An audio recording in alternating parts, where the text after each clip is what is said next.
Have you ever dreamed of escaping the city, buying a quaint old farm in the countryside, and living a peaceful life?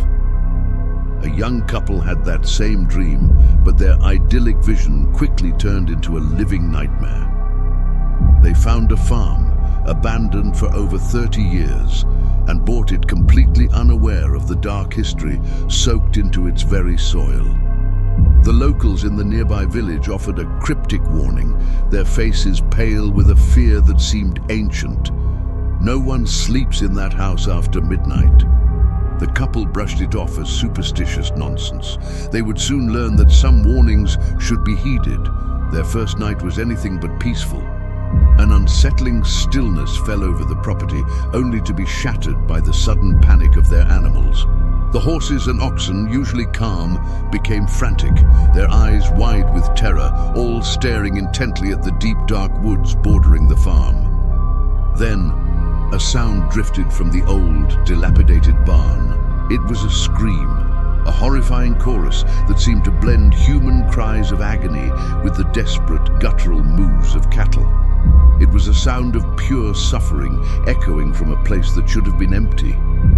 The couple, huddled together in their new home, felt the first cold tendril of fear wrap around their hearts. This was just the beginning. Driven by a mix of fear and a desperate need for answers, the couple began exploring the crumbling property. In the damp, musty basement, hidden beneath a pile of rubble and forgotten debris, they stumbled upon a dusty, leather-bound book. It was the diary of the farm's former owner, a man named Aderbal. As they carefully turned the fragile pages, a horrifying story began to unfold. Aderbal wrote in chilling detail about what he called purification rituals. He described ceremonies performed with the farm's workers, his words dripping with a disturbing fanaticism. The final entries were the most terrifying. The ink was smeared, the pages stained with what looked unmistakably like dried blood. The last sentence, scrawled in a frantic, almost illegible hand, read, "They scream until dawn." In the main farmhouse, leaning against a wall in the grand living room, was a large, antique mirror.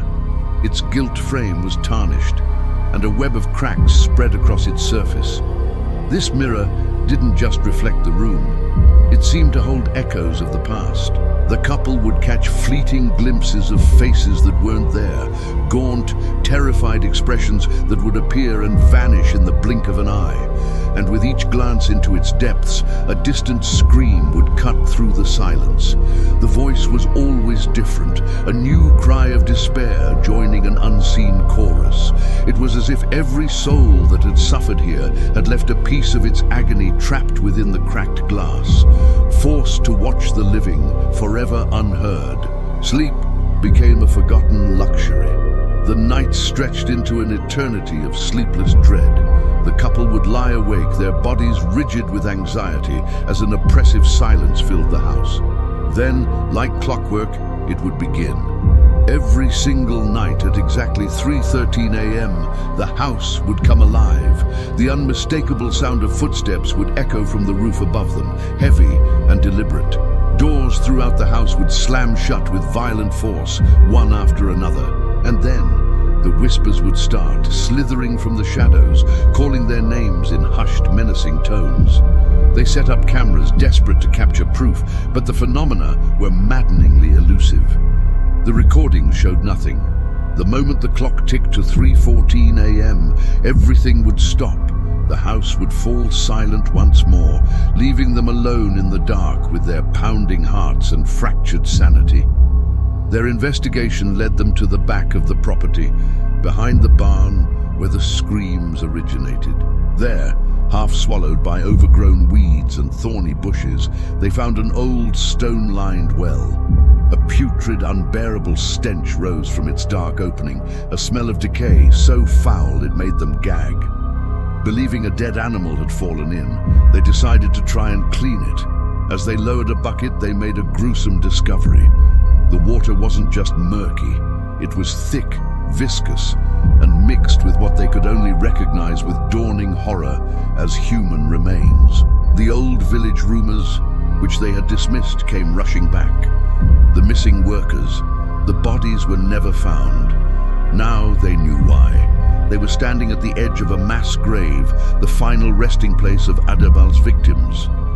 One night, a violent storm descended upon the farm, lashing the house with wind and rain. The power flickered and died, plunging them into absolute darkness.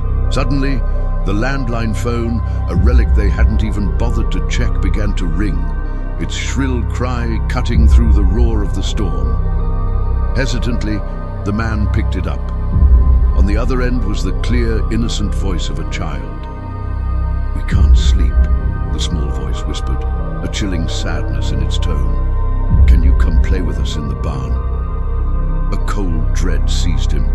He checked the caller ID on the small, flickering screen. The call was coming from inside the house. It was the farm's own number. There were no children on the farm. There was no one else in the house. As their terror reached a fever pitch, a new entity made its presence known. A female apparition began to haunt the property. A silent, watchful figure they came to call the woman with the grey veil. They would see her from a distance, a tall, slender shape standing motionless on the porch, her face obscured by a veil, simply staring into the house. But the true horror was revealed in the cracked mirror. They would be standing in the living room, the porch empty and visible through the window. Yet the mirror's reflection would show her standing right behind them, her veiled face just over their shoulder. She was never there in the room, but in the reflection, she was always present, a constant, silent threat. Finally, they broke. They couldn't endure another night. They packed their bags in a frenzy, their only thought to escape, to leave the cursed farm behind and never look back. But the farm wasn't ready to let them go. As they were about to flee, a strange orange glow illuminated the night sky. They turned to see the barn, the source of the nightly screams, completely engulfed in flames. And from within the inferno, the screams erupted once more, louder and more desperate than ever before. It sounded like dozens of voices, men, women, and children, trapped in the blaze, crying for help.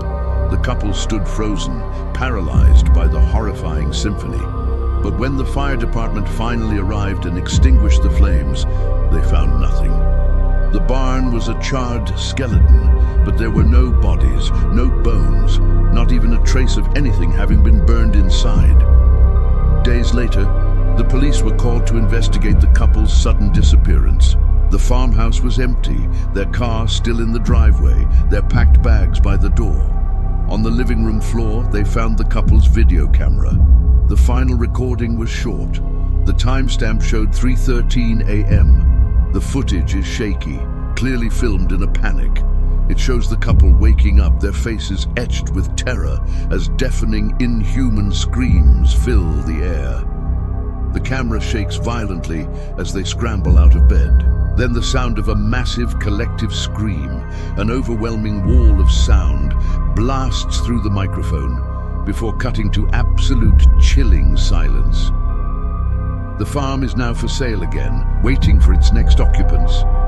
Would you dare to spend a night? Thanks for watching.